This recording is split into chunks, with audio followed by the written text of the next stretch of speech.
Mustafa Khamenei के supreme leader बनते ही Iran ने इजराइल पर नया अटैक लॉन्च कर दिया है।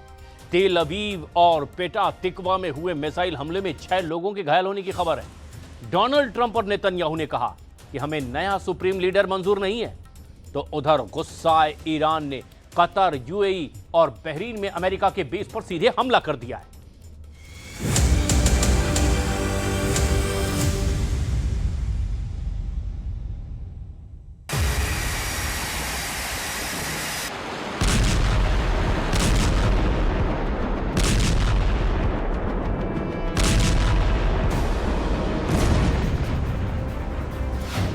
सऊदी अरब के तेल कुओं में दफन होगा तेल अवीव।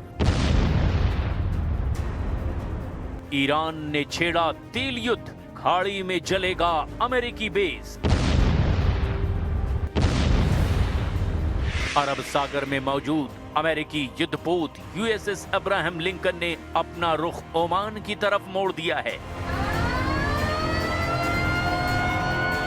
ईरान के ड्रोन अटैक में बहरीन की सबसे बड़ी और ऐतिहासिक तेल रिफाइनरी पापको को उड़ा दिया गया। लेबनान में इजराइल ने 200 हिजबुल्लाह लड़ाकों को मार गिराया। हवाई हमले में करीब 400 लोगों की मौत हो गई। साइप्रस में ब्रिटेन के एयरबेस पर हमले के बाद तुर्की ने 6 F-16 लड़ाकू विमान और एयर डिफेंस सिस्टम तैनात कर दिए हैं।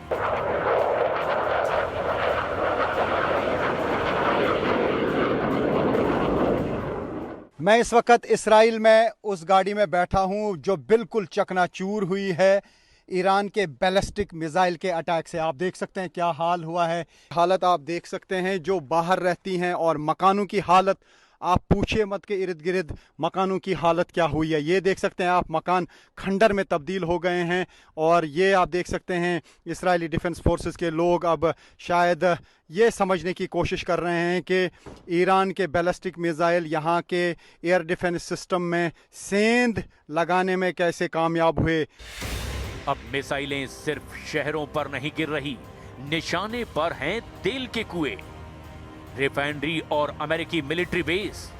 क्या दुनिया की अर्थव्यवस्था तेल से जल जाएगी? खाड़ी में नहीं बचेगा एक भी अमेरिकी बेस। जंग की आग में जल जाएंगे खाड़ी देश। स्ट्रेट ऑफ हॉर्मुज से गुजरने वाला हर जहाज बारूद बन गया है।